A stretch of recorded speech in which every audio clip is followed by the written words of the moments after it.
Alright, we got the last new Bad Batch character here, finally. Crosshair Scarred. I already did the developer's insights. That was pretty short. It was just about 5 minutes long. So if you haven't seen it, maybe go take a look. It's not going to take too much of your time to listen to a 5-minute little thing. If not, that's fine. I get it. Who cares about the developer's insights? Because what we really care about is the kit reveal, and well, that's what you're here for. So let's just get it. Alright, starting off, we have his basic is a hit or a miss. It's kind of goofy. You see him with no helmet on in the pictures, but now he's got a big, huge, like, Stormtrooper helmet. No, that's not Stormtrooper, that's Clone Trooper. Never mind, my bad. But yeah, helmet shooting away at the typical probe droid enemy. Doesn't even kill him. Final text. Deal physical damage to target enemy 3 times. 1, 2, 3. Is that 3 times? Hold on. 1, 2. That's only 2 times.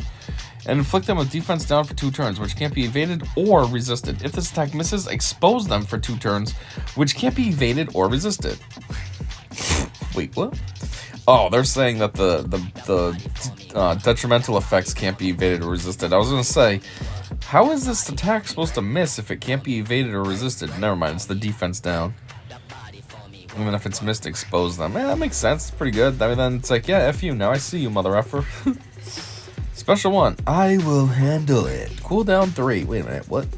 I will handle it, but he makes someone else go do it. He's over here dicking around with his gun. Oh, he's just doing a what's it called? A skeet shooting by himself. Throwing it up, shoots it, and then Wrecker comes and punches. Final text. Deal physical damage to target enemy, dealing 10% more damage for each relic amplifier Crosshair Scarred has.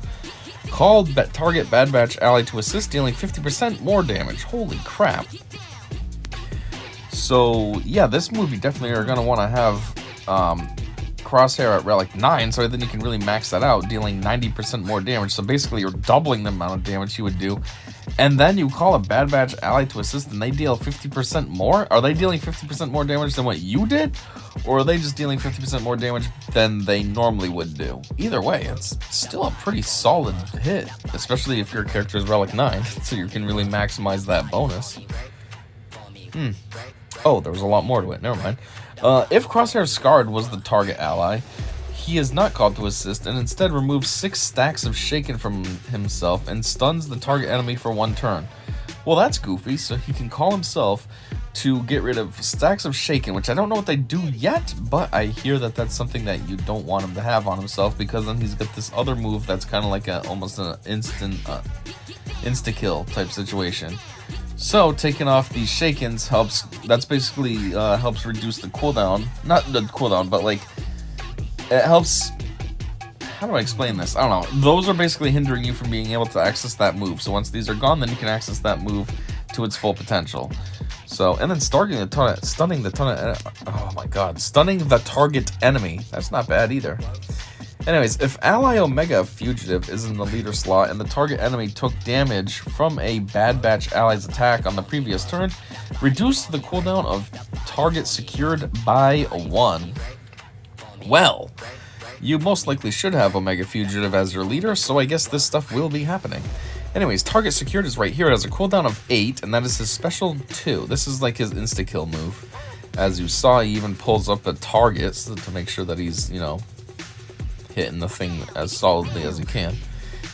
Final text. Crosshair Scarred gains 200% critical damage until the end of his turn. Deal physical damage to target enemy and inflict armor shred until the end of the encounter. This attack deals 50% more damage based on the number of turns taken by enemies and Crosshair Scarred before target secured is used again. Max 500%.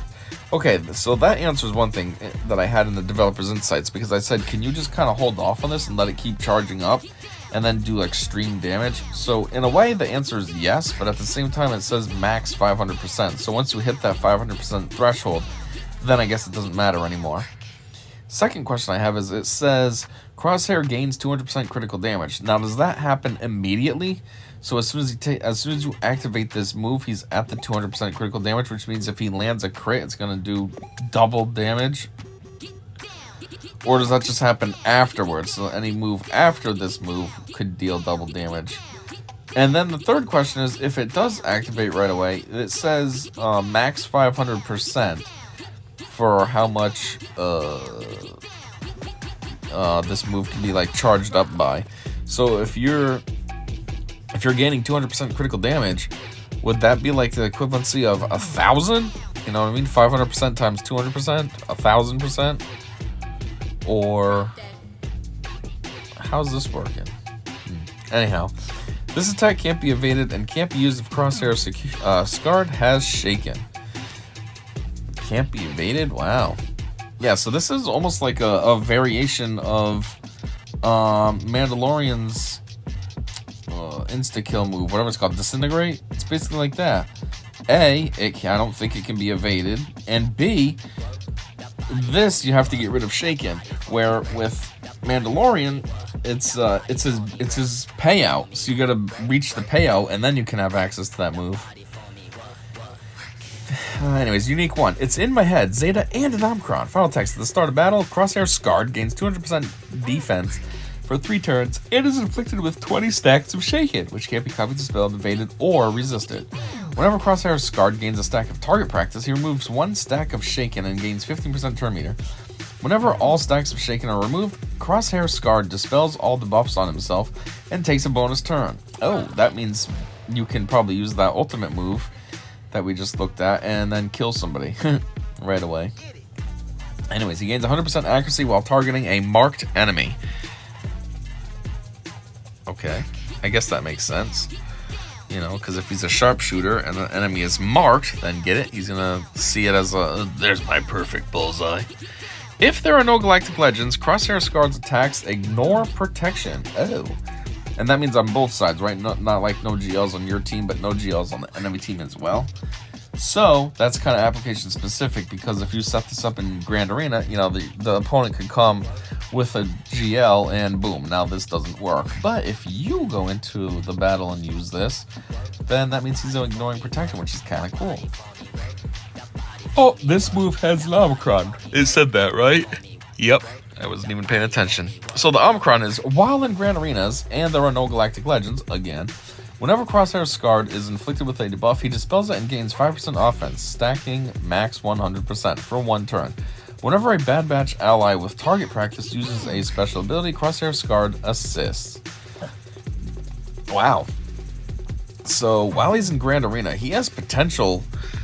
He has so much potential for target secured to put up ridiculous damage.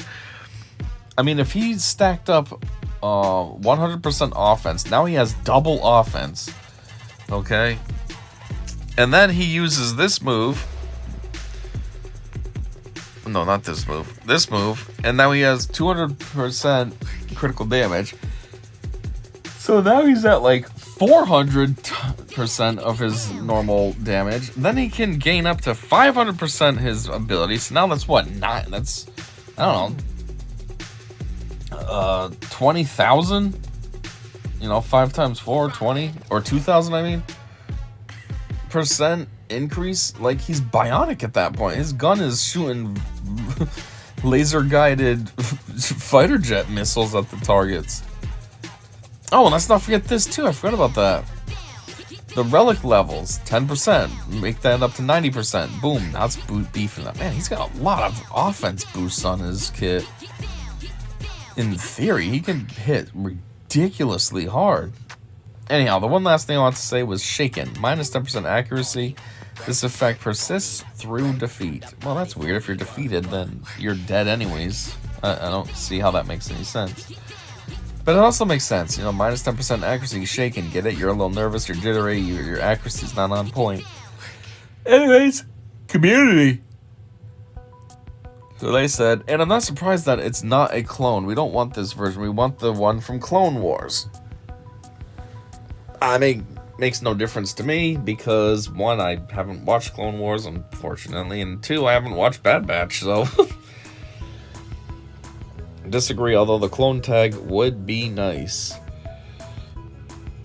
But then you might not use it with its intended team, and God forbid you have fun and try kits out in new places or other ways, or worse, break a PvE mode like HSTR What is HSTR? I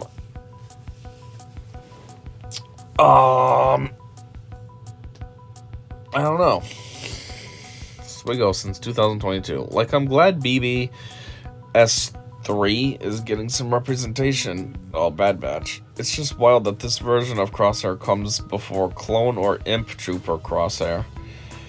Yeah, Imperial Trooper Crosshair might have been cool. What is HSTR supposed to stand for? I hate all these dumb acronyms everybody uses. Jeez. HSTR. So, I'm not even a new player. I've been playing for 9.5 years. I don't even know what that means. HSTR? I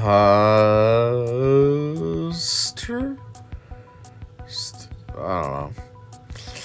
I appreciate the amount of thought that has gone into a lot of the recent kit designs. The kits tell the stories of the characters. The animation for the basic has 3 hits landing. No, the animation has 2, but the kit says there should be 3. That's 3 hits landing, but only 2 of the 3 shots being fired was intended.